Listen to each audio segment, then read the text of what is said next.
আসসালামু আলাইকুম রহমতুল্লাহ। প্রিয় শিক্ষার্থী, মারুফা একাডেমিতে আপনাকে স্বাগতম। সঙ্গে আমি মারুফা। আজকে আমরা আলোচনা করব মূলত টেন্স নিয়ে। আমরা সকলে মোটামুটি কম বেশি টেন্স সম্পর্কে জানি। আমরা যদি দৈনন্দিন জীবনে কথা বলতে চাই অথবা লিখতে চাই ইংলিশে, অথবা আমরা যারা জব প্রার্থী আছি, আমরা যদি গ্রামারের অন্যান্য টপিকগুলো ভালোভাবে শিখতে অথবা বুঝতে চাই, তাহলে কিন্তু আমাদের প্রথমে টেন্স সম্পর্কে খুব ভালো একটা ধারণা থাকতে হয়। তো আমাদের চ্যানেল থেকে যেহেতু বিভিন্ন ইংলিশ গ্রামারের উপরে ক্লাস নেওয়া হয়, তো আমি মনে করলাম যে আমাদের চ্যানেলে একটা ইংলিশ টেন্সের একটা ক্লাস থাকা জরুরি। তাহলে আমার চ্যানেলের যারা ভিউয়ার্স আছেন সকলে আগে ওই টেন্স ক্লাসটা দেখে নিলে অন্য গ্রামারগুলো সমাধান করতে খুব সহজ হবে অথবা বুঝতে খুব সহজ হবে। তাহলে আসুন আমরা খুব সহজ করে এবং অনেক ছোট ছোট বিষয় যেগুলো সাধারণত অনেক সহজ ভেবে ইগনোর করা হয়, আমরা ওই জিনিসগুলো সুন্দরভাবে ফোকাস করে আমরা স্টেপ বাই স্টেপ শিখব। তো আসুন আমরা আজকে টেন্স সম্পর্কে বিস্তারিত একটু ধারণা পাই। তাহলে চলুন ভিডিওটি শুরু করা যাক। টেন্স টেন্স অর্থ তো কাল। আমরা মোটামুটি ছোটবেলা থেকে সকলেই এই বিষয়টা জানি। কাল অর্থাৎ সময়, ক্রিয়ার কালকে টেন্স বলে। এটা কিন্তু আমরা ছোটবেলা থেকেই জেনে আসছি, মোটামুটি কম বেশি আমরা এই বিষয়টা সকলেই জানি। এখন আমরা জানি যে টেন্স ক্রিয়ার কালকে টেন্স বলে। তো টেন্স সাধারণত তিন প্রকার: প্রেজেন্ট টেন্স, পাস্ট টেন্স এবং ফিউচার টেন্স। প্রেজেন্ট টেন্স মানে বর্তমানকাল, পাস্ট টেন্স অতীতকাল এবং ফিউচার টেন্স ভবিষ্যৎকাল। আমরা আশা করছি এই তিনটা টেন্সের মানে এই তিনটা টেন্সের অর্থ আমরা মোটামুটি সকলেই জানি। এবং এই যে প্রেজেন্ট, পাস্ট এবং ফিউচার, এই প্রত্যেকটাকে আবার চার ভাগে ভাগ করা হয়। ইনডিফিনিট, কন্টিনিউয়াস, পারফেক্ট এবং পারফেক্ট কন্টিনিউয়াস। প্রত্যেকটারই মানে প্রেজেন্ট চার প্রকার, পাস্ট চার প্রকার এবং ফিউচারও চার প্রকার, মানে প্রত্যেকটা চার প্রকার। তাহলে টোটালে 3 প্রকার টেন্সের প্রকার হচ্ছে 12 প্রকার।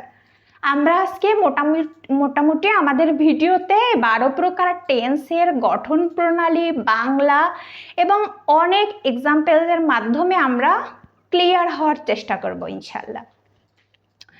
তাহলে আসুন আমরা আগে প্রথমে বাংলা একটু শিখি, তারপরে আমরা সেগুলোর ট্রান্সলেশন করব এবং টেন্স আইডেন্টিফাই করার চেষ্টা করব। তাহলে আমি এখন আপাতত এইটা একটু মুছে ফেলি। দেখুন, আমি এখানে প্রথমে একটা বাক্য লিখছি, আমি ভাত খাই। এবং এরপরে আমি আরেকটি বাক্য লিখি, আমি ভাত খেয়েছিলাম।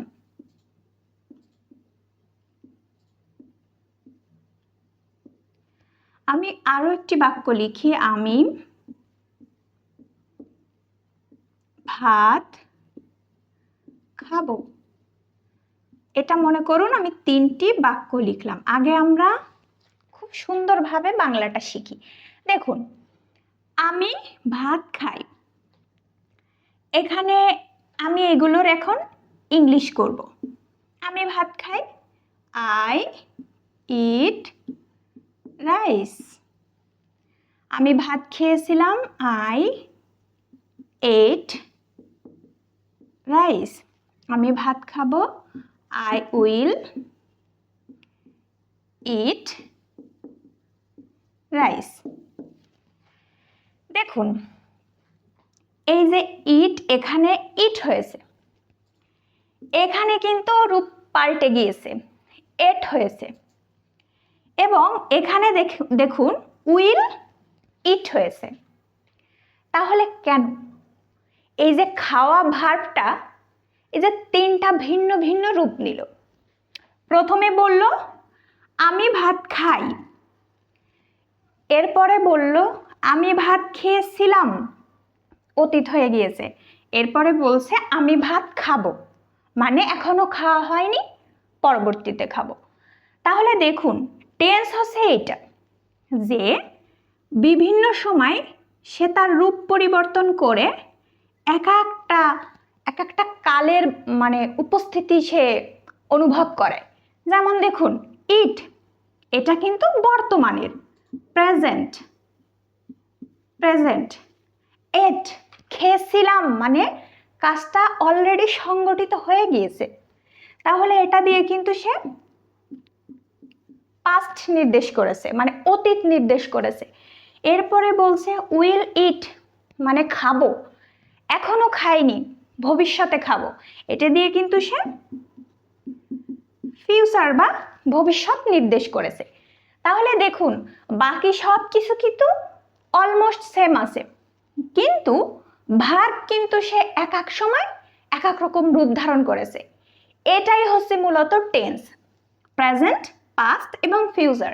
তাহলে মূলত টেন্স আমরা যে বলি ক্রিয়ার কাল, এটাই কিন্তু এর মধ্যেই কিন্তু এই কথাটা ছোট একটা টার্ম, কিন্তু এটা আসলে ব্যাপক বিস্তৃতি, এর অর্থটা অনেক। যেমন ইট, সাধারণ আমি খাই। যেমন আমি এর সাথে পাশাপাশি আমি আরেকটা উদাহরণ দিই। আমি লিখি আই রাইট, আমি লিখেছিলাম আই রোট, আমি লিখব আই উইল রাইট। দেখুন আমি একবার বলছি রাইট, একবার বলছি রোট, একবার বলছি উইল রাইট। এ দেখুন বাকিগুলো কিন্তু সব সেম আছে। তাহলে কাল টেন্স অনুযায়ী কিন্তু সে ক্রিয়াটা পরিবর্তন হয়ে যায়। এটাই হচ্ছে মূলত tense, present, past and future. আশা করছি কোনটা প্রেজেন্ট, কোনটা পাস্ট এবং কোনটা ফিউচার আপাতত এইটুকু কিন্তু আপনারা বুঝতে পেরেছেন। এখন আমরা শিখব কি, ধারাবাহিকভাবে শিখব যে প্রেজেন্ট টেন্সে যে চারটা প্রকার আছে, যে প্রেজেন্ট ইনডিফিনিট, এটা কি আমরা এখন এই ধারাবাহিকভাবে আলোচনা করব। প্রেজেন্ট ইনডেফিনিট,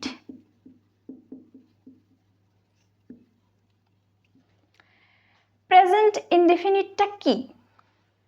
বর্তমানে এই যে আমি লিখি, আমি খাই, আমি গোসল করি, আমি ফুটবল খেলি, আমি বাজারে যাই, আমি ঘুমাই, আমি এক্সারসাইজ করি, আমি সাঁতার কাটি, আমি গান করি, আমি কাজ করি, এরকম আমরা যখন সাধারণভাবে বর্তমানকালে কোনো কাজ ঘটে এরকম বোঝাই, তখন সেটাকে বলা হয় প্রেজেন্ট ইনডেফিনিট, একেবারে সাধারণ বর্তমান।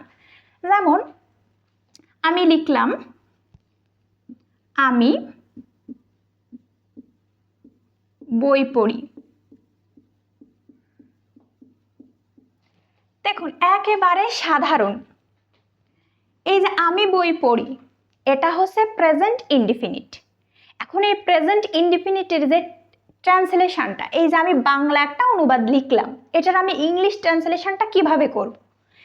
এই প্রেজেন্ট ইনডিফিনিট যদি হয়, প্রেজেন্ট ইনডিফিনিটের স্ট্রাকচার হবে সাবজেক্ট প্লাস ভার্বের বেস ফর্ম প্লাস অবজেক্ট। সাধারণত এটা হবে প্রথমে। তাহলে দেখুন সাবজেক্ট কি? আই, আমি বললাম আই।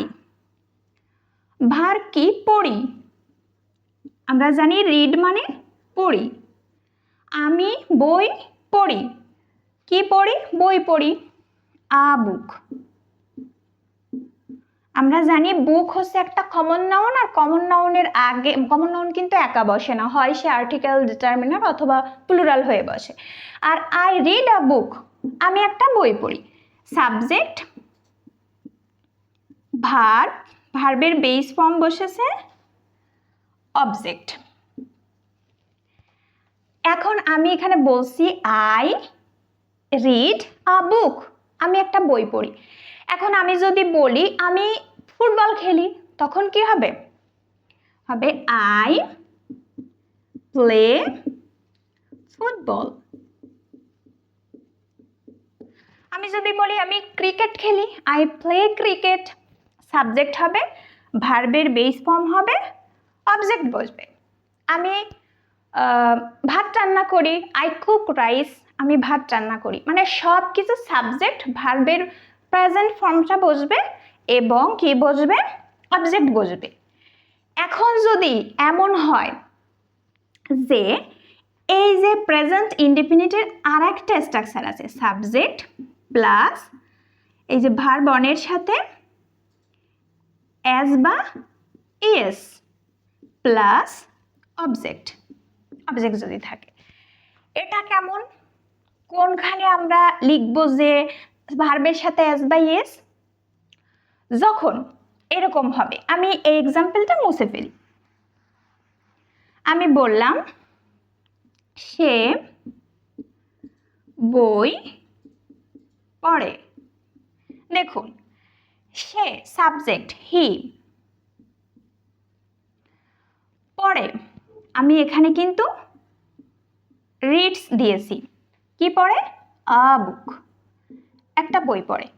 এখন আমি এখানে রিডস কেন দিয়েছি, এই যে ভার্বের সাথে অ্যাজ বা ইয়েস কেন দিয়েছি, এখানে একটা পয়েন্ট আছে যেটা প্রেজেন্ট ইনডিফিনিট টেন্সের সাথে রিলেটেড, যে এরকম হবে, সাবজেক্ট যদি থার্ড পারসন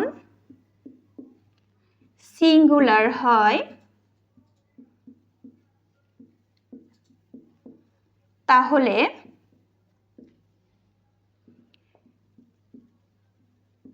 ভার্বের শেষে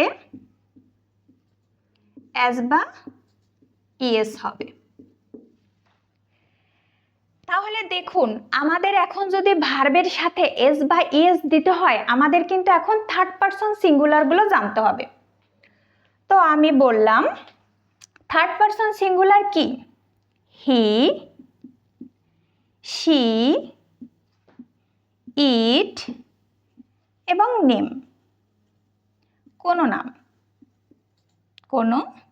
নাম। এরা যদি প্রেজেন্ট ইনডেফিনিটের সময় সাবজেক্টের জায়গায় বসে, তাহলে ভার্বের সাথে এস বা ইএস যোগ করতে হবে, কারণ আমরা জানি ভার্বের সাথে এস বা ইএস যোগ করলে সেটা সিঙ্গুলার হয়। তা এরা যেহেতু সব সিঙ্গুলার সাবজেক্ট, তো এদের ভার্বটাও তো অবশ্যই সিঙ্গুলার হতে হবে। এই জন্য কিন্তু আমরা মূলত কি করি, আমরা ভার্বের সাথে এস বা ইএস যোগ করি। এখন দেখুন, আমি এখানে সেই জন্য লিখেছি যে সে বই পড়ে, হি রিডস আ বুক, কারণ হি হচ্ছে থার্ড পারসন সিঙ্গুলার। কিন্তু আমি যদি বলতাম যে তারা বই পড়ে, তাহলে আমি কি দিতাম, আমি লিখতাম দে, মানে তারা রিড বুকস, তারা বই পড়ে, তারা অনেকগুলো মনে করেন বই পড়ে। এখন কিন্তু আমি রিড দিয়েছি, আমি কিন্তু রিডস দিইনি, কারণ এই দেটাও কিন্তু থার্ড পারসন, কিন্তু এই দে হচ্ছে থার্ড পারসন প্লুরাল, সেই জন্য কিন্তু ভার্বের সাথে এস বাই এস যোগ হয়নি। আমরা জানি হি, শি, ইট, দে, কোনো কিছুর নাম থার্ড পারসন, কিন্তু দে থার্ড পারসন প্লুরাল, দে থার্ড পারসন প্লুরাল হওয়ার কারণে ভার্বের সাথে এস বাই এস নিবে না, কারণ এ তো প্লুরাল। তো ভার্বের সাথে যদি এস বাই এস নিয়ে ফেলে তাহলে তো এটা সিঙ্গুলার হয়ে যাবে। তা সবাই মিলে, যেহেতু সাবজেক্ট প্লুরাল, তো ভার্বও প্লুরাল হবে। তাহলে আশা করছি বুঝতে পেরেছেন যে প্রেজেন্ট ইনডেফিনিট হলো বর্তমানে কোনো কাজ করা, এরূপ বোঝাবে। এবং তাহলে এরপরে যেটা খুব ইম্পর্টেন্ট সেটা হলো এরকম, যে সাবজেক্ট যদি থার্ড পারসন সিঙ্গুলার হয় তাহলে ভার্বের সাথে এস বাই এস যোগ করতে হবে।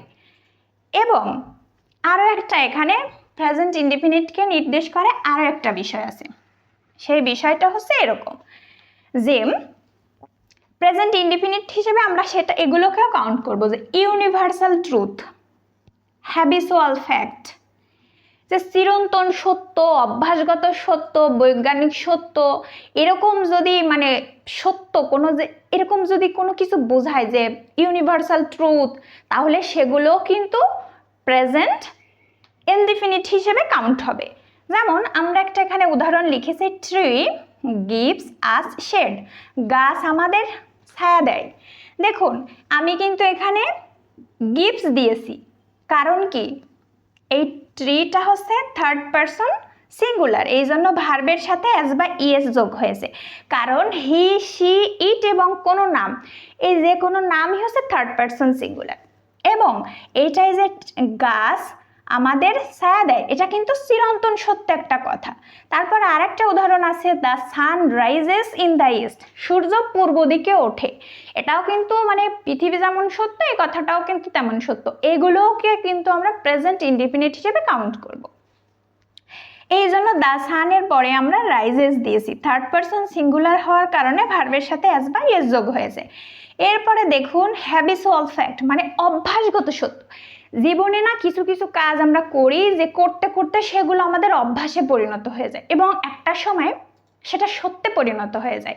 এরকম মানে রেগুলার বেসিসে যদি কোনো কাজ করা হয় সেটাও প্রেজেন্ট ইনডিফিনিট হিসেবে কাউন্ট হবে। যেমন আমি বললাম আই টেক এক্সারসাইজ রেগুলারলি, আমি প্রতিনিয়ত ব্যায়াম করি। এখন দেখুন এখানে আমি এটাকে কিন্তু প্রেজেন্ট ইনডিফিনিট হিসেবে subject plus verb plus object আমি দিয়েছি। আর সাধারণত আমরা জানি রেগুলারলি থাকলেও প্রেজেন্ট ইনডিফিনিট হয়। এখন আমি যদি এখানে আই না দিয়ে যদি আমি এখানে হি দিতাম তাহলে কিন্তু এখানে টেক্স হয়ে যেত, কারণ হি থার্ড পারসন সিঙ্গুলার, এজন্য ভার্বের সাথে এস বা ইএস যোগ হয়েছে। তাহলে আশা করছি আপনাদের প্রেজেন্ট ইনডিফিনিট সম্পর্কে একটা ধারণা তৈরি হয়েছে। এখন আমরা কি করব, প্রেজেন্ট ইনডিফিনিট থেকে কিভাবে ইন্ট্রোগেটিভ এবং নেগেটিভ করা হয় আমরা সেটা একটু পাশাপাশি শিখে যাব। তাহলে আমাদের একেবারে সব ধরনের ডাউট ইনশাল্লাহ ক্লিয়ার হয়ে যাবে। আমি লিখলাম, এখন আমরা যে উদাহরণগুলো দেব এগুলো আমরা ইংলিশেই লিখব। আমি বললাম আই রিড আ বুক, এটা কিন্তু একদম সাধারণ একটা বাক্য, অ্যাফার্মেটিভ একটা বাক্য। এখন আমি এটাকে ইন্ট্রোগেটিভ করব। ইন্ট্রোগেটিভ আমি কিভাবে করব, এখানে কিন্তু অনেক একটা সহজ বিষয়, কিন্তু সাধারণত আমরা টিচাররা হচ্ছে যে সহজ মনে করে একটা বিষয় স্কিপ করা হয়, ওই জিনিসটা আমি দেখেছি অনেক শিক্ষার্থী ভাই বোনদের বুঝতে অনেক অসুবিধা হয়ে যায়।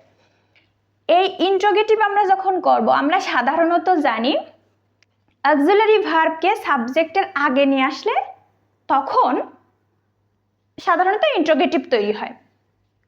এখন দেখুন I read a book, I এবং রিডের মাঝে কিন্তু অক্সিলারি ভার্ব হেল্পিং ভার্ব কিন্তু নাই।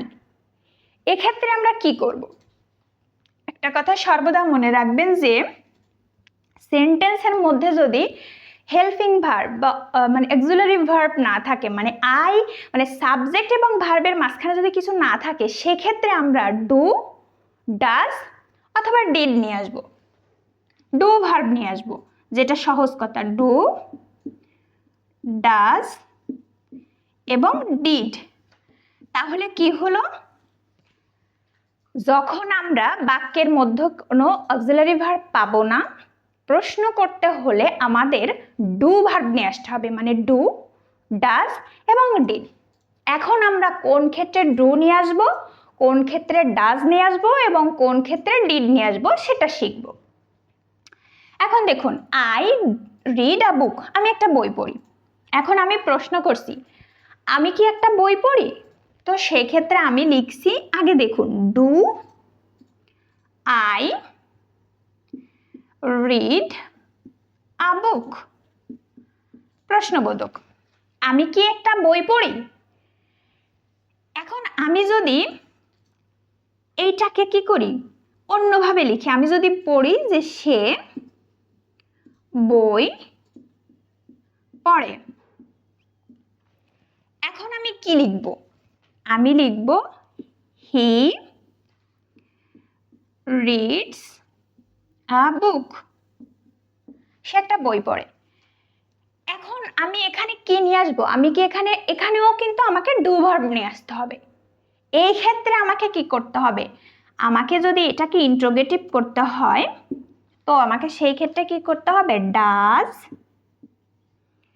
হি রিড আ বুক। দেখুন এখানে কিন্তু আমি এবার ডাজ নিয়ে এসেছি এবং এখানে যে ভার্বের সাথে একটা এস বাই এস ছিল, এখানে কিন্তু সেই এস বাই এসটা নেই। কারণ কি? একটা কথা সবসময় মনে রাখবেন যে আই, ইউ, আমি এখানে একটু লিখে দিই, আই, ইউ, উই এবং দে, এদের পরে কিন্তু ডু বসে প্রেজেন্টের সময়। প্রেজেন্ট আমি এখানে একটু লিখে দিই, প্রেজেন্টের সময়। এবং প্রেজেন্টের সময় বাকি সকল জায়গায় ডাজ বসে। বাকি সব ক্ষেত্রে ডাজ। আর সহজভাবে বুঝবেন যে যখনই এই পাশে ডাজ হবে তখনই এস বাই এসটা থাকবে না। এটা খুব ভালোভাবে খেয়াল করবেন, আপনি একটু সহজভাবে বুঝবেন মনে রাখার জন্য যে এস বাই এসটা এই পাশে চলে এসেছে, তাই এখানে আমাকে একদম সরাসরি বেস ফর্মটা বসায় দিতে হবে। কিছু কিছু সময় একটু মনে রাখার জন্য এরকম অনেক মানে রুলস নিজে নিজে অ্যাপ্লাই করতে হয়, সেটা বুঝতে এবং মনে রাখতে খুব সুবিধা হয়। তাহলে আমি এখানে কিন্তু লিখছিলাম যে ডাজ হি রিড আ বুক, সে কি একটা বই পড়ে। এবং আমি যদি লিখতাম এরকম যে তারা বই পড়ে, সেক্ষেত্রে আমি লিখতাম দে রিড বুকস। তো আমি এটাকে যদি ইন্ট্রোগেটিভ করতে চাই তো আমার তখন কি করতে হবে? আমাকে আনতে হবে ডু, দে রিড বুকস। তাহলে আমরা মনে রাখবো আই, ইউ, উই, দে, এরা যদি প্রেজেন্টের সময় ইন্ট্রোগেটিভ হয় তাহলে অক্সিলারি ভার্ব হিসেবে বা হেল্পিং ভার্ব হিসেবে ডু আসে। সাবজেক্টের আগে আসলে প্রশ্নবোধক ভার্ব সেন্টেন্স হয়ে যায়। আর বাকি সকল ক্ষেত্রে প্রেজেন্টের সময় আমরা ডাজ ব্যবহার করব। আর যখন আমরা ডাজ ব্যবহার করব তখন কিন্তু এই ভার্বের সাথে এস বাই এসটা থাকবে না। আশা করছি এটা আপনারা বুঝতে পারছেন। আর ডিডটা হয় পাস্ট টেন্সের সকল ক্ষেত্রে, মানে থার্ড পারসন সিঙ্গুলার হোক, আই, ইউ, হি, শি, কোনো কিছুর নাম সকল ক্ষেত্রে কিন্তু ডিড ব্যবহৃত হয়। আর ডু ভার্বের পাস্ট ফর্ম হচ্ছে ডিড। তো যখন আমরা পাস্ট টেন্স করব তখন আমরা ডিডটা শিখবো ইনশাআল্লাহ। এখন দেখুন আমি যে বলছিলাম যে হি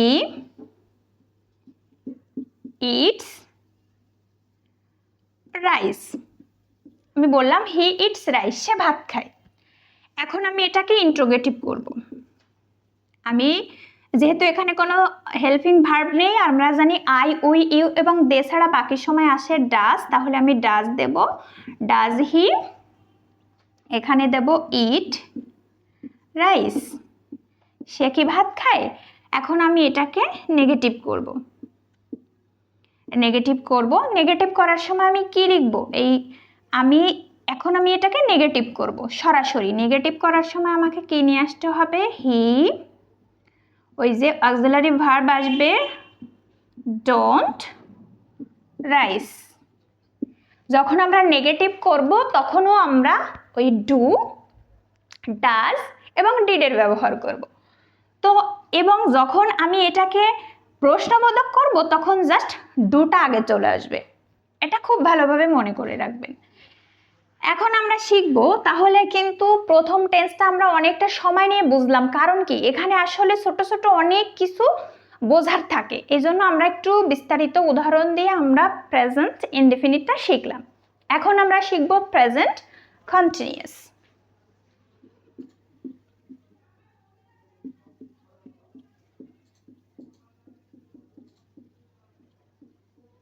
প্রেজেন্ট কন্টিনিউয়াস।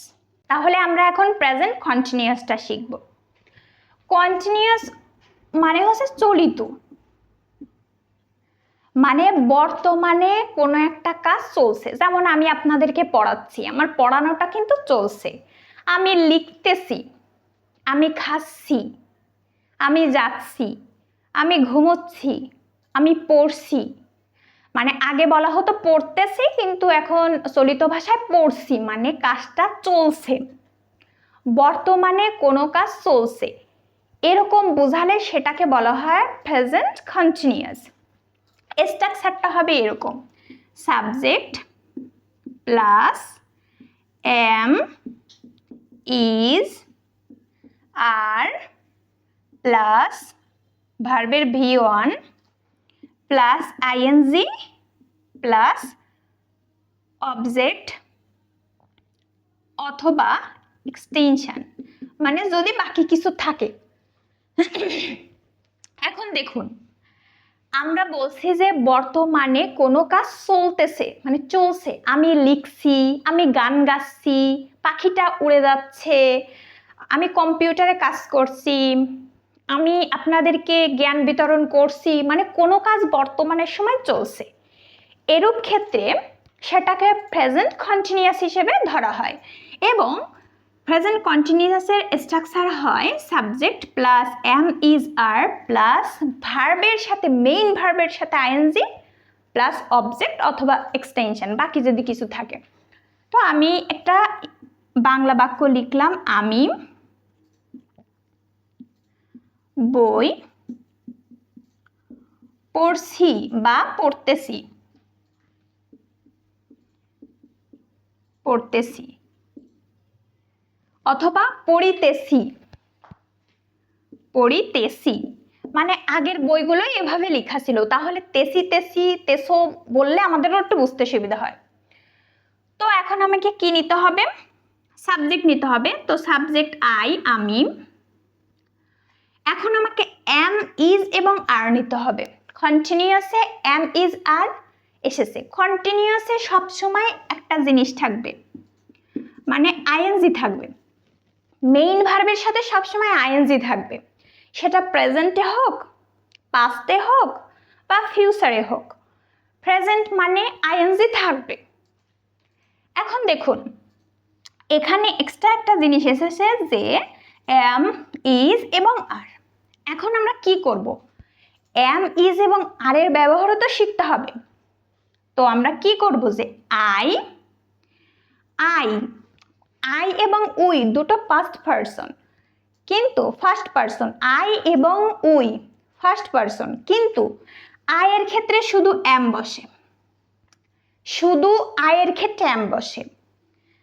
ইউ, উই, দে, এদের ক্ষেত্রে কি বসে? আর বসে।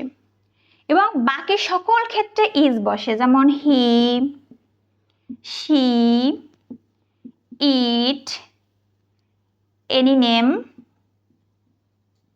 সমান সমান ইজ। এটা কিন্তু আপনাকে মনে রাখতে হবে, তা না হলে কিন্তু হবে না। তাহলে আমরা আয়ের পরে এম বসাবো, এম, কারণ আমাদের স্ট্রাকচার অনুযায়ী তাই হচ্ছে। এরপর ভার্বের মেইন ফর্মের সাথে আইএনজি যোগ হবে। তো ভার্ব কোনটা? পড়ছি, তাইলে রিড, রিডের সাথে আইএনজি হবে।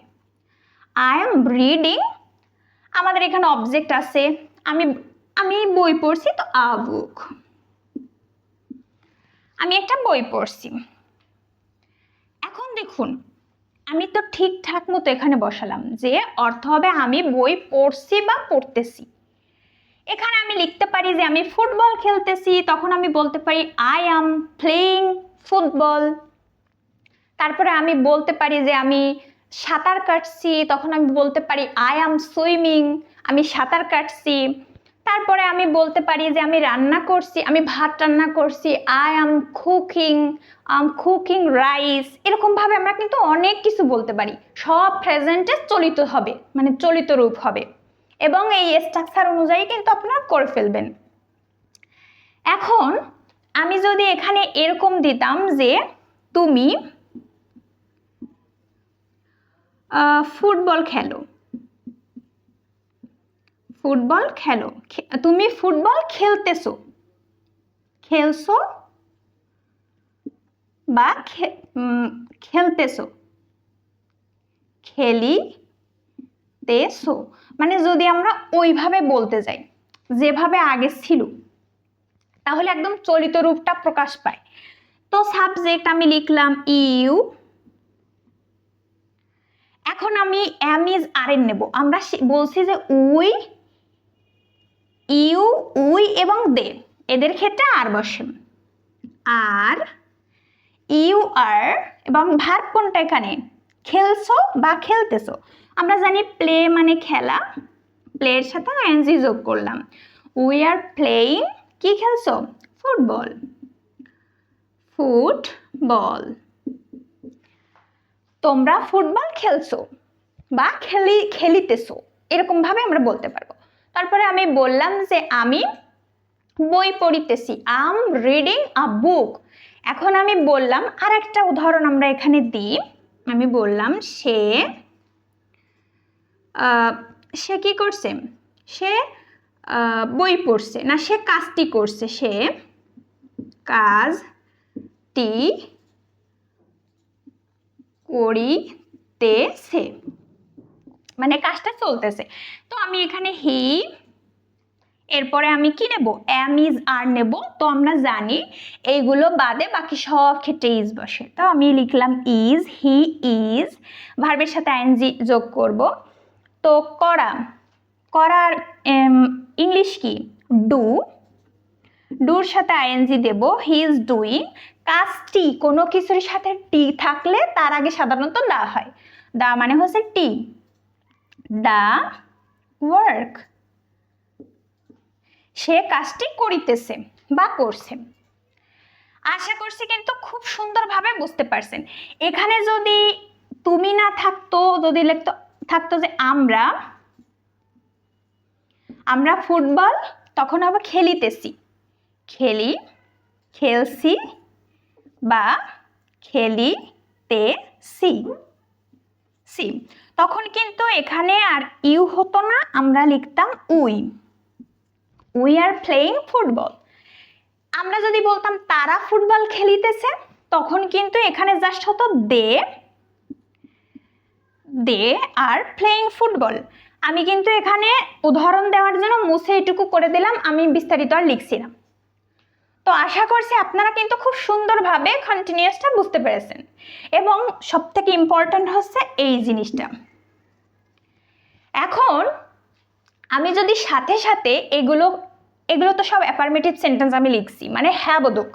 এখন আমি যদি এগুলোকে নেগেটিভ করতে চাই অথবা আমি ইন্ট্রোগেটিভ করতে চাই, তো আমি কিভাবে করব? মনে করুন আমি এখানে একটা এক্সাম্পল দিচ্ছি ইন্ট্রোগেটিভের। ইন্ট্রোগেটিভ মানে প্রশ্নবোধক। এই এক্সাম্পলটা থেকেই নিচ্ছি, আমি বই পড়তেছি, আম রিডিং আ বুক। তো একে আমি এখন প্রশ্ন করব, আমি কি বই পড়তেছি, এরকম ভাবে প্রশ্ন করব। তখন আমার কি হবে? আমরা প্রেজেন্ট ইনডিফিনিটে পড়েছিলাম যে ডু ভার্ব নিয়ে আসতে হবে, কিন্তু কেন নিয়ে আসতে হবে? কারণ সেখানে হেল্পিং ভার্ব ছিল না, সাবজেক্ট এবং ভার্বের মাঝখানে আর কোনো ভার্ব ছিল না। এম, ইজ, আর, শ্যাল, ওয়াজ এরকম কিছু ছিল না, এই জন্য আমরা ডু ভার্ব নিয়ে এসেছিলাম। কিন্তু কন্টিনিউয়াসের সময় দেখুন এই একটা ভার্ব এবং সাবজেক্টের মাঝখানে কিন্তু আমাদের অক্সিলারি ভার্ব, সাহায্যকারী ভার্ব বা হেল্পিং ভার্ব এসেছে। এই জন্য আমরা কি করব? জাস্ট সেই জিনিসটাকে আমরা সাবজেক্টের আগে নিয়ে আসব, এরকম নিয়ে আসব, এম আই রিডিং আ বুক। কত সুন্দরভাবে আমরা শিখে গেলাম। জাস্ট আমি কি করব? এই যে আমরা কি ফুটবল খেলিতেছি, আমি লিখবো জাস্ট এই আরটাকে আমি এই পাশে নিয়ে আসব, আমি আরটাকে এই পাশে নিয়ে আসব, যে আর ওই প্লেইং ফুটবল, আমরা কি ফুটবল খেলিতেছি। এরপরে আমি এই যে ইজটাকে জাস্ট এই পাশে নিয়ে আসব, is, is he doing the work, সে কি কাজটি করিতেছে। জাস্ট সাবজেক্টের আগে অক্সিলারি ভার্বটাকে নিয়ে আসবো এবং লাস্ট অবশ্যই কোশ্চেন মার্ক হয়ে যাবে, তখন অবশ্যই কোশ্চেন মার্ক হয়ে যাবে। এখন আমি যদি অ্যাফার্মেটিভ মানে হ্যাবোধক বাক্যকে যদি আমি নেগেটিভ করতে চাই, মানে না বোধক করতে চাই, সেক্ষেত্রে আমি কি করব? এই যে অক্সিলারি ভার্বগুলো আছে শুধু তার সাথে একটা নট যোগ হবে। আমি যদি নেগেটিভ মানে না বোধক করতে চাই, না বোধক করতে চাই, তাহলে এইগুলোর পরে একটা জাস্ট নট আসবে, বাকি সব কিছু সেম থাকবে। যেমন আমি একটি বই পড়তেছি না, তখন আমি বলবো I am not reading a book. আমরা ফুটবল খেলতেছি না, তখন আমি লিখবো কি? আমি জাস্ট লিখবো we are not playing football. সে কাজটি করিতেছে না, তখন আমরা কি করব? আমরা লিখবো হি ইজ নট। তার মানে এই যে এম ইজ আর এর পরে জাস্ট নটটা বসিয়ে দিবেন, তাহলে কিন্তু সহজভাবে নেগেটিভটা হয়ে যাবে। এখন আমরা যদি নেগেটিভটাকে যদি আমরা নেগেটিভে আমি কি তারা মানে সে কি রান্না করিতেছে না, এরকম অনেক সময় আমরা বলি আমি কি ফুটবল খেলিতেছি না, মানে না বোধককে আবার প্রশ্ন করি, তখন কি করবেন? জাস্ট এই ইজটা সামনে চলে আসবে, বাকি সব ঠিক থাকবে। Is he not doing the work? সে কি কাজটি করিতেছে না, এরকম ভাবে হবে। জাস্ট এম ইজ আরটাকে আগে নিয়ে আসবে, নটের জায়গায় থাকবে। কারণ আমরা জানি সাধারণত প্রোনাউনের পরে হচ্ছে নট বসে, প্রোনাউনের পরে নট বসে, ঠিক আছে? এটা খুব সুন্দরভাবে মনে রাখবেন। আশা করছি খুব সুন্দরভাবে আমরা প্রেজেন্ট কন্টিনিউয়াসটা শিখতে পেরেছি। এইবার আমরা শিখব present perfect. Present perfect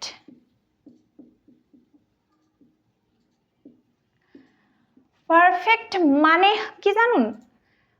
perfect মানে হলো সম্পূর্ণ, কাজটি সাধারণত সম্পূর্ণ হয়ে গেছে, ডান হয়ে গেছে, এরকম। এখন প্রেজেন্ট পারফেক্ট কাকে বলা হয়? যে অতীতে কোনো একটা কাজ শুরু হয়েছিল, শেষও হয়ে গেছে, কিন্তু তার ফল এখনো রয়ে গেছে। যেমন আমরা সহজ একটা উদাহরণ দেখি। তার আগে আমি একটু স্ট্রাকচারটা লিখি। প্রেজেন্ট পারফেক্টের স্ট্রাকচারটা আসলে কেমন হবে? সাবজেক্ট প্লাস হ্যাভ অথবা হ্যাজ প্লাস ভার্বের V3 ফর্ম। এই V3 মানে হচ্ছে, আমরা জানি ভার্বের প্রেজেন্ট ফর্ম হয়, সেটাকে আমরা V1 বলি। ভার্বের পাস্ট ফর্ম হয়, সেটাকে আমরা V2 বলি। ভার্বের পাস্ট পার্টিসিপল ফর্ম হয়, সেটাকে আমরা V3 বলি। সেই জন্য আমরা এখানে V3 দিয়েছি প্লাস এক্সটেনশন, বাকি যদি কিছু থেকে থাকে। এখন দেখুন পারফেক্ট মানেই হচ্ছে V3, সে যে পারফেক্টই হোক না কেন, পাস্ট প্রেজেন্ট ফিউচার সব সময় একটা জিনিস কমন পাবেন আপনি, সে হচ্ছে পারফেক্টের ভার্বের V3 ফর্মটা বুঝবে। এবং কন্টিনিউয়াসে আপনি সব জায়গায় একটা জিনিস পাবেন, সে ভার্বের সাথে আইএনজি যোগ হবে। এখন দেখুন সাধারণত প্রেজেন্ট পারফেক্টের অর্থ কিরকম হয়? বাক্যের শেষে এসি, এসও, এসএন এরকম থাকে। যেমন আমি কাজটি করেছি, আমি বাংলায় বললাম আমি কাজটি করেছি। মানে মনে করুন যে এই মাত্র শেষ হয়েছে, আমি পরীক্ষা দিয়েছি, আমি ভাত খেয়েছি, আমি ঘুমিয়েছি, আমি গোসল করেছি, আমি এক্সারসাইজ করেছি। মানে এসি, এসি, এসো, তুমি ভাত খেয়েছো, তারা ভাত খেয়েছে, আমি পরীক্ষা দিয়েছি, সে পরীক্ষা দিয়েছে, তুমি ফুটবল খেলেছো, ছেলেরা সিটি লিখেছে, এরকম মানে এসি, এসো, এসো এরকম থাকবে। এখন আমি সাবজেক্ট আই দেব, আই। এখন এই যে হ্যাভ হ্যাজ, এরা কিন্তু হ্যাভ ভার্ব, হ্যাভ ভার্ব হচ্ছে হ্যাভ হ্যাজ। এই যে হ্যাভ, হ্যাভ বসে হচ্ছে কোথায়? I have, you have, they have, we have. এই চারটার ক্ষেত্রে আমরা হ্যাভ ব্যবহার করি।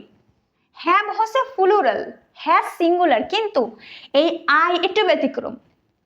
আই কিন্তু হ্যাভ নাই, ইউ দিয়ে তুমি বা তোমরা বোঝাই, কিন্তু ইউ কিন্তু যখন তুমি বোঝাই তখনও হ্যাভ নাই, ইউ হ্যাভ হয়। এবং দে প্লুরাল হ্যাভ তো হবে, উই আমরা প্লুরাল হ্যাভ হবে। তাহলে মনে রাখবেন আই, ইউ, দে, উই এদের সাথে হ্যাভ হয়, বাকি সকল জায়গায় হ্যাজ হবে। যেমন হি, শি,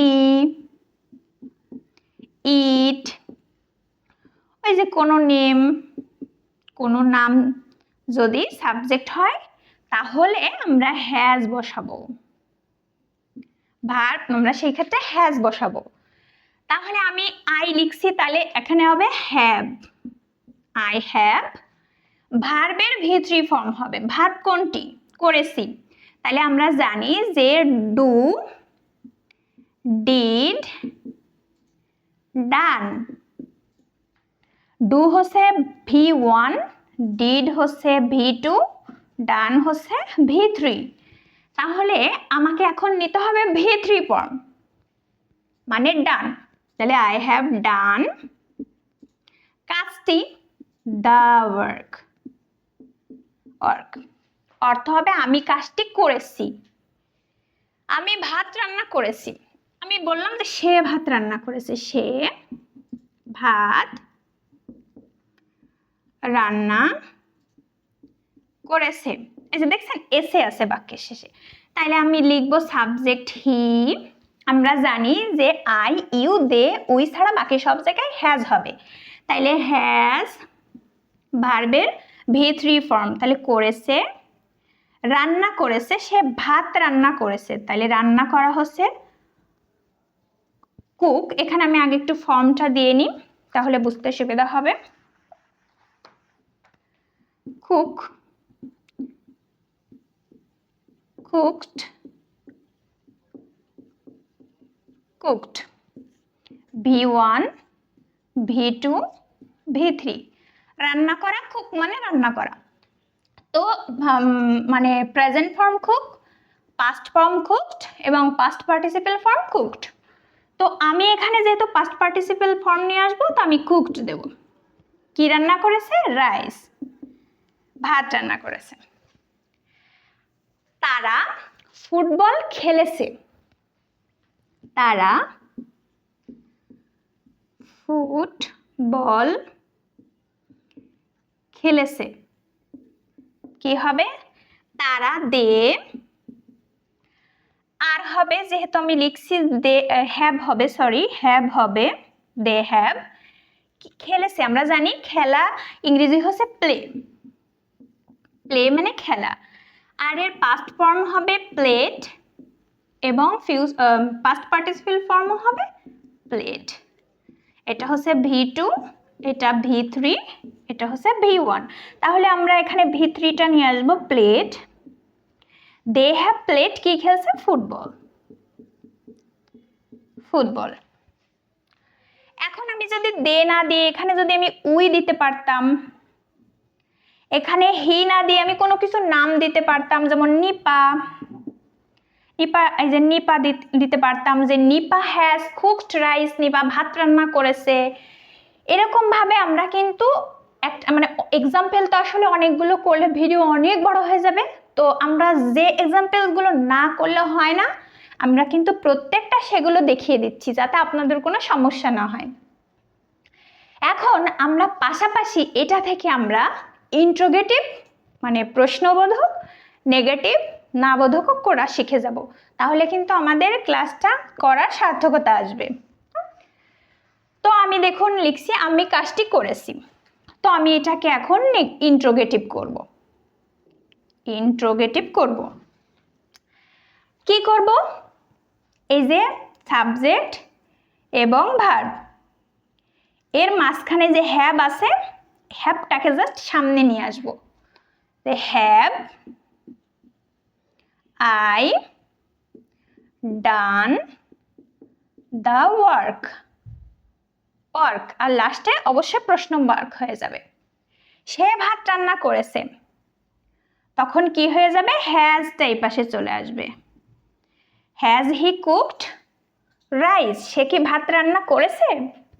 তারা ফুটবল খেলেছে, তারা কি ফুটবল খেলেছে, এই জাস্ট হ্যাভটা আগে চলে আসবে। হ্যাভ দে প্লেড ফুটবল, এখানে লাস্টে প্রশ্নবোধক হয়ে যাবে। এই যে এরা জাস্ট চলে আসবে। এখন আমরা কি করব, আর যখনই আপনি এই অক্সিলারি ভার্বকে সাবজেক্টের পরে যে ভার্বটা আছে এটাকে যখন আপনি এপাশে নিয়ে আসবেন তখন কিন্তু অবশ্যই আপনি লাস্টে ইন্টারোগেটিভ মার্কটা বসিয়ে দিবেন। এখন এই যে I have done the work, আমি কাজটা করেছি, আমরা সকলে বুঝছি এটা অ্যাফার্মেটিভ বা হ্যাবোধক বাক্য। এখন আমি এটাকে নাবোধক বাক্য কিভাবে করব, জাস্ট কি করবেন, এই হ্যাভ হ্যাজ এর পরে জাস্ট একটা নট লাগিয়ে দিবেন, ওই সেই এম ইজার এর পরে একটা নট বসিয়ে দিবেন। যদি পাস্ট হয় তাহলে ওয়াজ এর পরে একটা নট বসিয়ে দিবেন, যদি শ্যাল উইল হয় তারপরে একটা নট বসিয়ে দিবেন। এটা সব সময় একই রকম। তাহলে যদি আমি কাজটি করেছি, আমি কাজটি করেছি, এটা আমি এখন বলবো যে আমি কাজটি করিনি, এবং এটা কিন্তু আমি পাস্ট টেন্সে বলছি না, আমি এই মানে প্রেজেন্ট পারফেক্টে বলছি। তখন কি হবে, I have not done the work, সে ভাত রান্না করেছে, জাস্ট এখানে হ্যাজ নট হবে। এগুলোর অ্যাব্রিভিয়েশন বা শর্ট ফর্মও আছে, তো আমি এখন শর্ট ফর্ম দিচ্ছি না, জাস্ট ফুল ফর্মে আপনাদেরকে যাতে বুঝতে সুবিধা হয় আমি সেভাবে লিখছি। দে হ্যাভ, এখানে নট হবে, নেগেটিভ হয়ে যাবে, জাস্ট আমরা হেল্পিং ভার্বের পরে একটা নট লাগিয়ে দেব। এবং আমরা যদি নেগেটিভকে আবার ইন্ট্রোগেটিভ করতে চাই তাহলে জাস্ট ওই হ্যাভ হ্যাজ এরা চলে আসবে, নটের জায়গায় থেকে যাবে। এটা কিন্তু খুবই ইম্পর্ট্যান্ট, আমাদের কিন্তু এক্সামে প্রতিযোগিতামূলক পরীক্ষাগুলোতে কিন্তু এখান থেকে প্রশ্ন আসতে দেখা যায় যে তুমি কি কখনো ঢাকায় গিয়েছো, এরকম তুমি কি কখনো ঢাকায় যাওনি, হ্যাঁ সে কি ভাত রান্না করছে, এরকম অনেক কোশ্চেন কিন্তু আমাদের এসে থাকে ইন্ট্রোগেটিভ থেকে। তো আশা করছি প্রেজেন্ট পারফেক্ট সম্পর্কে সকলের খুব সুন্দর একটা ধারণা তৈরি হয়েছে। তো এখন আমরা যাব present perfect continuous. Present perfect continuous.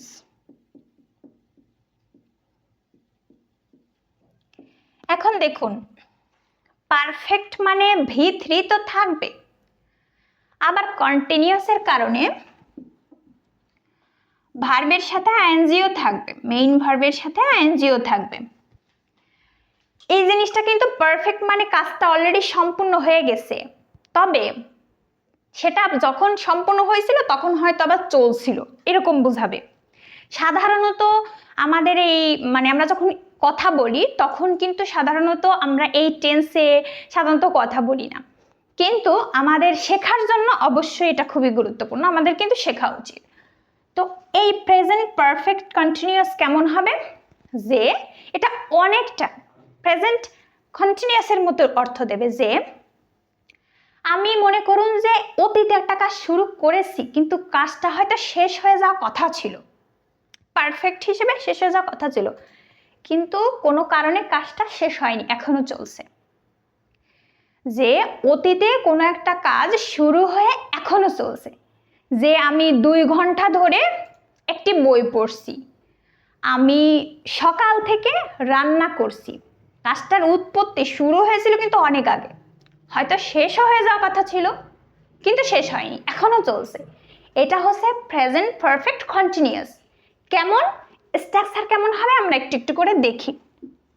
দেখুন, present perfect continuous, subject plus পারফেক্টের কারণে হ্যাভ অথবা হ্যাজ তো হবে, এবং ভার্বের V3 ফর্ম হবে, আবার আইএনজি হবে। এখন আমরা জানি হ্যাভ এবং হ্যাজের পরে কিন্তু আইএনজি হবে না, আমাদের দিতে হবে V3 ফর্ম। তার জন্য আমরা এখানে একটা অতিরিক্ত কি নিয়ে আসবো, বিন নিয়ে আসবো, তারপরে আমরা ভার্বের সাথে আইএনজি যোগ করতে পারবো। হ্যাভ হ্যাজের পরে সাধারণত ভার্বের V3 ফর্ম হয়। এখন আমি এই বিনটা কি বানিয়ে নিয়ে আসছি নয়, কিন্তু এই বিনটা কিন্তু বি ভার্বের V3 ফর্ম, আমরা জানি am is আর প্রেজেন্ট ফর্ম। আমরা এটা কিন্তু জানি যে আমি একটু বিস্তারিত এই বিষয়ে আমার মনে হচ্ছে বলা, যে আমরা জানি যে বি ভার্ব আমরা জানি বি ভার্ব মানে কিন্তু am is আর was were be been being। তো প্রেজেন্ট ফর্মে আমরা যাকে বলা হয় প্রেজেন্ট ফর্ম বা V1 ফর্ম, পাস্ট ফর্ম বা V2 ফর্ম এবং past participle, past participle form মানে V3। তো am is আর এরা হলো প্রেজেন্ট ফর্ম, আর was were এরা হলো পাস্ট ফর্ম, আর been হলো পাস্ট পার্টিসিপল ফর্ম। তো আমি কিন্তু সেই পাস্ট পার্টিসিপল ফর্মটা নিয়ে এসেছি, এটা খুব সুন্দরভাবে মনে রাখবে। এরপরে কিন্তু আমি ভার্বের সাথে আইএনজি যোগ করতে পারবো, তখন আমি ভার্ব প্লাস আইএনজি দিতে পারবো প্লাস এক্সটেনশন মানে বাকি যদি কিছু থাকে। তাহলে আমরা যে মুখস্থ করি যে পাস্ট পারফেক্ট কন্টিনিউয়াসে হবে subject plus have has plus been, ভার্বের সাথে আইএনজি প্লাস অবজেক্ট। এখন আমরা কিন্তু বুঝি না যে বিনটা আসলো কোথা থেকে। হ্যাভ হ্যাজের পরে ভার্বের V3 ফর্ম নিতে হবে, কিন্তু আমাদের এখানে নিতে হচ্ছে ভার্বের সাথে আইএনজি কন্টিনিউয়াসের কারণ, এই জন্য আমরা একটা বিন এনেছি, এরপরে আমরা কিন্তু ভার্বের সাথে আইএনজি যোগ করে দিতে পারছি। তো আমি বললাম এটার অর্থ এরকম হবে যে আমি 2 ঘন্টা ধরে কাজটি করছি,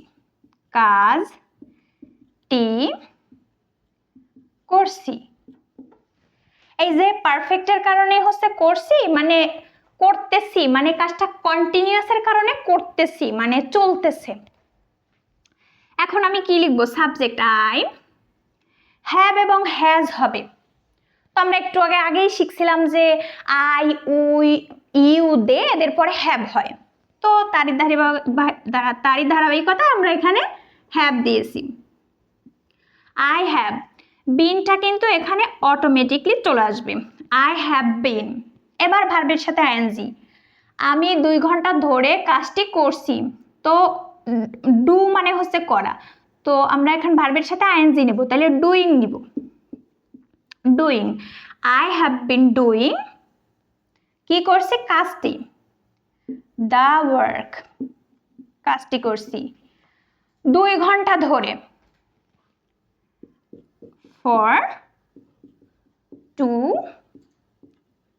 hours। এবং আমি এখানে আরেকটা উদাহরণ দিই, কারণ এখানে একটু কনফিউশন থাকে, যে আমি সকাল থেকে কাজটি করছি, এই ক্ষেত্রে আমি লিখব I have been doing the work since morning. দেখুন এখানে আমি ফর দিয়েছি আর এখানে সিন্স দিয়েছি। আমাদের কিন্তু এখানে একটু সমস্যা হয় যে কোথায় আমি ফর বসাবো আর কোথায় আমি সিন্স বসাবো। এখন আমি ওইটা একটু পরে আসছি। এখন আমি বললাম যে আমি 2 ঘন্টা ধরে কাজ করছি। দেখুন এটা কিন্তু এই প্রেজেন্ট পারফেক্ট কন্টিনিউয়াস, কিন্তু আমি যদি পারফেক্টটাকে বাদ দিই তাহলে কিন্তু এটা অর্থ দেয় প্রেজেন্ট কন্টিনিউয়াসের মতো, কিন্তু প্রেজেন্ট কন্টিনিউয়াসের সাথে একটা সময়, একটা লিমিট, একটা শর্ত, কন্ডিশন যুক্ত হয়ে গেছে যে 2 ঘন্টা ধরে সকাল থেকে, এই জন্য এটা প্রেজেন্ট পারফেক্ট কন্টিনিউয়াস হয়ে গিয়েছে। যে I have been doing the work, আমি কাজটা করতেছি ফর 2 hours, 2 ঘন্টা ধরে। যখন মানে এতক্ষণ ধরে, এত দিন ধরে, এত বছর ধরে এরকম যদি বোঝায় যে কোনোক্ষণ ধরে, যে আমি 3 ঘন্টা ধরে পড়ছি, 2 ঘন্টা ধরে বৃষ্টি হচ্ছে, তারপরে আমি বললাম যে আমি 5 ঘন্টা ধরে অনাহারে আসি, এরকম যখন আমি তারপর আরও বলতে পারি যে আমি মানে 7 ঘন্টা ধরে ঘুমোচ্ছি, এরকম যদি আমরা বলি যে এতক্ষণ, সেক্ষেত্রে আমরা ফর নিয়ে আসবো। কিন্তু আমি যদি এই ক্ষণ না বলে যদি আমি বলি সেই শুরুর টাইমটা যদি বলি যে আমি 5টা থেকে এখন পর্যন্ত আমি ঘুমাচ্ছি, আমি সকাল থেকে এখন পর্যন্ত লিখতেছি, মানে যখন শুরু হয়েছে সেই টাইমটা যদি উল্লেখ থাকে তখন আমরা সিন্স বসাবো। যেমন দেখুন আমি যে বলছি সকাল থেকে, এই জন্য আমি এখানে সিন্স বসিয়েছি, কিন্তু আমি এখানে কখন শুরু করেছি সেটা কিন্তু আমি লিখিনি। আমি বলছি আমি 2 ঘন্টা ধরে পড়তেছি বা লিখতেছি, এই জন্য আমি ফর বসাবো। কিন্তু যখন কাজটা আমার শুরু হয়েছিল, যে স্টার্টিং যে পয়েন্টটা, ওই পয়েন্টটা থেকে যদি শুরু হয় তো তখন আমরা সিন্স বসাবো। এটাই হলো মূলত সিন্স এবং ফরের পার্থক্য। এবং আমরা এইটাকে নেগেটিভ অথবা ইন্টারোগেটিভটাও আমরা একটু পাশাপাশি শিখে যাই। ও তার সাথে আমি এখানে আরেকটা উদাহরণ দিই। আমি যদি বলতাম যে সে সকাল থেকে রান্না করছে, তো আমি সেখানে লিখতে পারতাম যে হি হ্যাজ বিন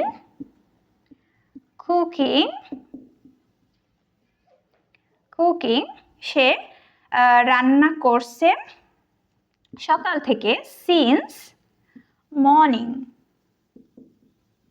দেখুন কখন থেকে রান্না করছে, মনে করেন সে সকাল থেকে, এই জন্য আমরা এখানে সিন্স নিয়ে এসেছি এবং হি আসার কারণে আমরা এখানে কিন্তু হ্যাজ দিয়েছি।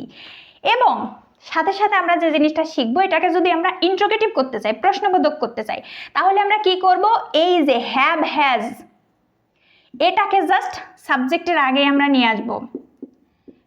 এখন এই বিন কিন্তু নিয়ে আসবেন না, কারণ বিনটা কিন্তু একটা ভার্ব, এই বিনটা কিন্তু নিয়ে আসবেন না, বিনের জায়গায় থাকবে।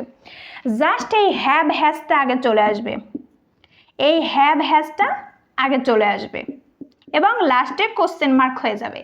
এবং এটাকে যদি আমি নেগেটিভ করতে চাই, তাহলে এই হ্যাভ এবং বিন এর মাঝখানে আমি একটা নট বসাবো। I have not been doing the work, I have not, এই যে হ্যাভ হ্যাজ এদের মাঝখানে আমরা একটা নট বসাবো। এটা কিন্তু অনেকে কিন্তু আই হ্যাভ বিন নট তারপরে বসে, কিন্তু না, আমরা কিন্তু অক্সিলারি ভার্বের পরে বসাবো। আর আমরা জানি বিনটা কিন্তু অক্সিলারি ভার্ব না, এখানে অক্সিলারি ভার্ব কিন্তু হ্যাভ হ্যাজ, এই জন্য হ্যাভ হ্যাজের পরে আমরা এখানে নটটা বসাবো। তো আশা করছি আপনারা খুব সুন্দরভাবে বুঝতে পেরেছেন। এরপরে আমরা যেটা যাব, আমরা দেখি, যদিও ক্লাসটা অনেক বড় হয়ে যাচ্ছে, যেহেতু বিস্তারিত ভেঙে ভেঙে করাচ্ছি, যাতে আজকের এই ক্লাসটি করার পরে আপনাদের আর টেন্স সম্পর্কে কোনো ক্লাস না করা লাগে, আপনাদের আজকের সময়টা যেন সঠিকভাবে কাজে লাগে, এই জন্য আমরা একটু স্লো পড়াচ্ছি।